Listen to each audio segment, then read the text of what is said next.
Welcome to the Peopleverse podcast. I'm Evan Troxel, and I recently had the pleasure of recording several conversations in the Tect Booth at the American Institute of Architects National Conference on Architecture in Chicago with individuals from all different parts of the building industry. It was fantastic to have the expo hall activity as the backdrop for this episode, and you'll see and hear the energy whether you're watching it on YouTube or listening to the audio version of the podcast. So without further ado, let's get into the episode. Here's Bob Habian, the president of Tect, and me to kick it off. So there's this great quote that Alex brings up in this first interview of this series. And I asked him a question, why are you doing what you do? Why this? And he said, we're in this space because architects matter. All right, so, okay, he's got my attention.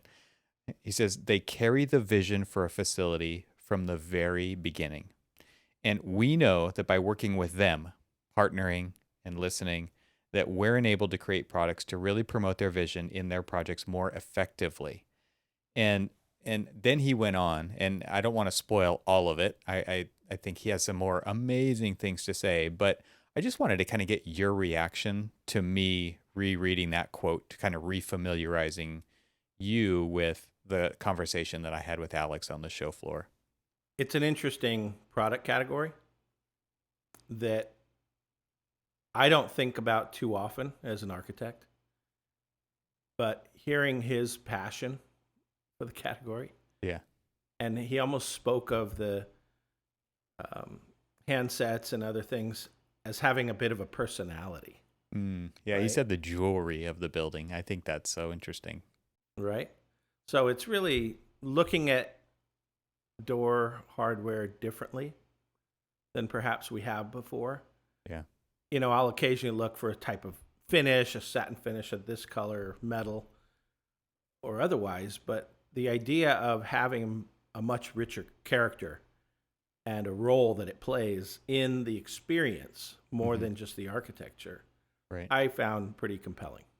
Yeah, I mean, architects go to school and design buildings for a bigger purpose than just fulfilling the function of the program, the space, what the client needs, right?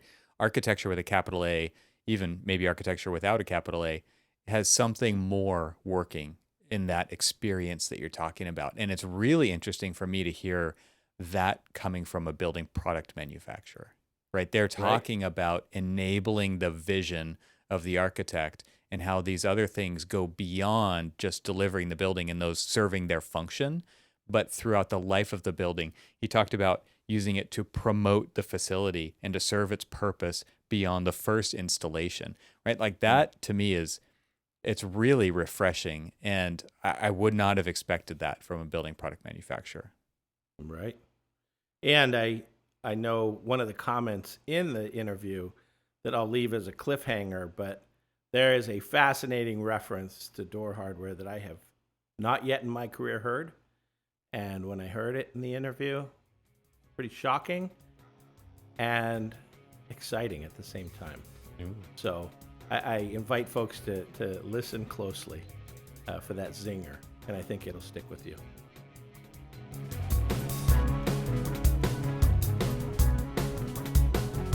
In this episode, I welcome Alex Housten, president of dormakaba Americas.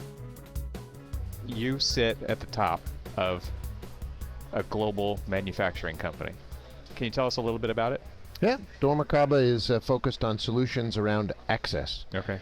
It's all about making access in life smart and secure for all the places that matter most. Okay. Whether that be where we live, where we work, where we go for healthcare.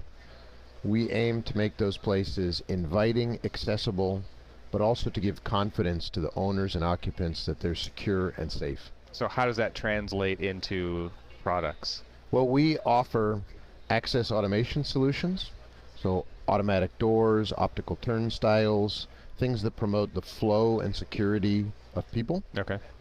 We also offer access hardware solutions That's the jewelry of the building. It's Yeah. traditionally the door hardware. The handshake. The handshake. There you go. Yeah. Very inviting, The touch very points. welcoming. The touch points. Yeah. The first touch points are Right. really important. Yeah. And we also have access control solutions. And there's a lot of technology and data that's enabled by those products, whether the concern is around time and attendance or occupancy or mass egress. Okay. We can really facilitate a lot of functionality in a building through those systems as well. So I'm interested how you got here, but I'm even more interested in why you're in this space. Well, we're in this space because architects matter. I mean, they carry the vision for a facility from the very, very beginning. And we know by working with them, partnering and listening, that we're enabled to create products to really promote their vision in their projects more effectively.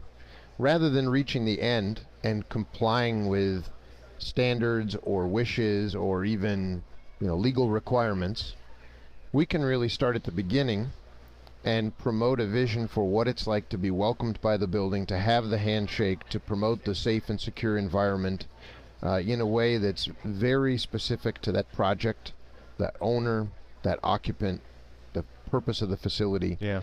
And that really allows us to participate in something that's beyond its first purpose for installation. Yeah. Then it's really there for the life of the facility, and it really promotes the facility, not just checks Yeah. a box. Yeah, right.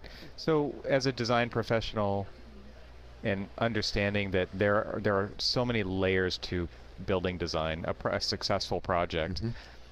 I mean, hardware, access, all of these things that you're talking about are not any, well, I shouldn't say they're not any, but a lot of architects don't think about those things so specifically, right?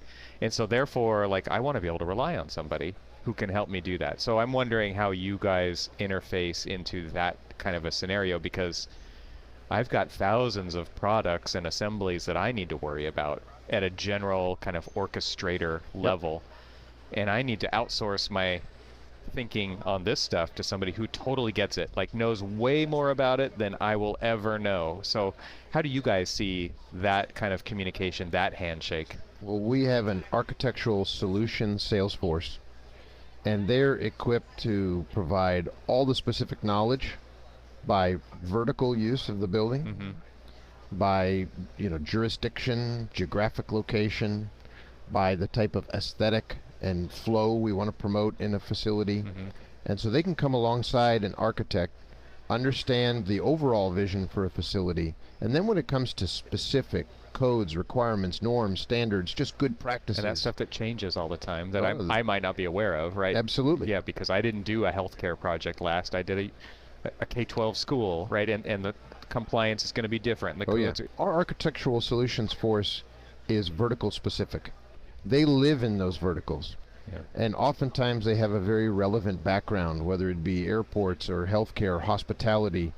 They've sometimes operated and worked in that environment from a different perspective or different angle, and they love it. And that passion comes out when they can partner with an architect for a future project, for sure. We at Tect believe that the best thing that could possibly happen early on in design is for a design professional to engage with the people behind the product. So when you're talking about this crew that you have who lives and breathes in that vertical and knows more about that than that architect will ever know, Yep. like the nuance of it, being up to date in it, all of these different things. That to me is like that's a match made in heaven for an architect, right? Because Absolutely. that they can learn more from that person in a 20-minute phone call than they could in 4 or 5 hours on Google, right? Oh, for sure. Which is pretty much like what most people just default to nowadays. So what are you guys doing to make the connection with the design professional? So you guys, I'm sure, have this crew, but how are they actually finding the design professionals, or how are the design professionals finding them? How are you guys linking up? They're out of their offices. They're in our field. We have a sales organization that connects with customers by region, by the nature and type of the facility, and by the specific solutions. No longer do we try to draw one line between a single sales resource and a single customer or decision maker or influencer. It's all about teamwork and the layers of overlap in specialization that will make a project successful. So we're at events like this. We're accessible digitally through our web and social media, and we aim to really promote our sales force to be out growing in their specialization through the real world. Yeah. You know, standing in the shoes of the folks who live and work in these facilities. I'm interested in like the relationship aspect of that, because there's like sharing of information, right? Which is kind of, that's like the low level. Then there's the knowledge that people have through working in the vertical and their experience. But then there's like this wisdom layer, right? And that to me is like, we want to get people access to the wisdom layer. Absolutely. That relationship is built over time. Right. That's right. It's a relationship. And when you're building that relationship over time by sharing this information that's super necessary, right? Like you become the go-to expert as that information provider, but also the wisdom provider. Any insight on that side of the business? That, because you're talking about salespeople, and I think a lot of times salespeople are, I'm generalizing here, incentivized by making sales, right? But by sharing wisdom and experience, you're building that relationship, which will last many projects, right? Not just the one project. Can you speak to that? Our overall mission is to build trust. That takes time. That's project up to project up to project. Right. We consider all of the folks who lend support to the architect community to make projects successful part of our selling team, because that's how we put customers first, and we know that promotes success of projects. Doesn't always mean they're incentivized only by sales. They're incentivized by the number of opportunities that they have to influence a project where their wisdom, their trust, their specific knowledge is sought out. So those are built over time. We spend a lot in investment of our scarce resource in terms of the days of the year with that group out in events like this. In the real world, visiting a project that's being completed, especially as it's been commissioned or as it's used for the first time, and it's seeing things from those perspectives that results in lessons learned. But we also engage with the vertical markets, away sometimes from the architecture community, with facilities maintenance, facilities ownership over the long haul, planning for, I would say, long-term retrofitting and maintaining the relevance of those facilities. After architect. In the timeline of a project. But that's wisdom too. Yeah, that's totally. wisdom too. So how great is this event, right? Like, we haven't had it in 2 years, so it's been 3 years since we've been here.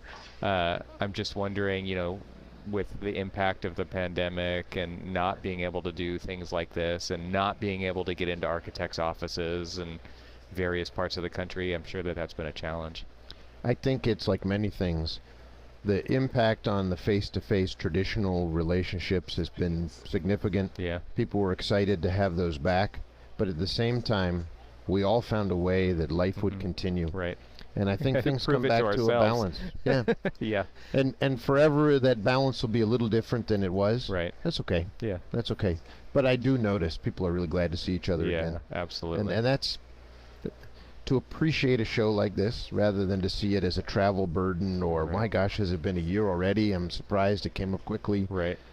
It's nice. I think it's always better, and we can be grateful for things. And to have this opportunity, I wouldn't want to be anywhere else. I mean, this, to be able to be in the place where we're doing the thing that we talk about doing, which is building these relationships and being able to do that in person, look in each other's eyes, really hear what people are saying, really read the body language. The cameras are always on here, right? Like we can't have our Zoom cameras off and get distracted by email. Like, this is fantastic. So it's far more productive. With a little bit of time invested for travel, it's far more productive. Absolutely. Well, thank you so much for spending a few minutes to talk about this stuff today. It's been a fascinating insight, and I love your approach. It sounds like you've covered all the bases, but I love bringing it back to that relationship and the trust.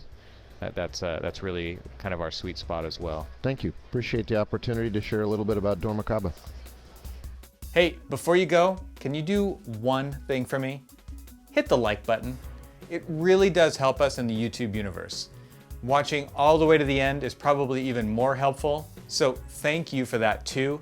It all adds up and helps more people find the show.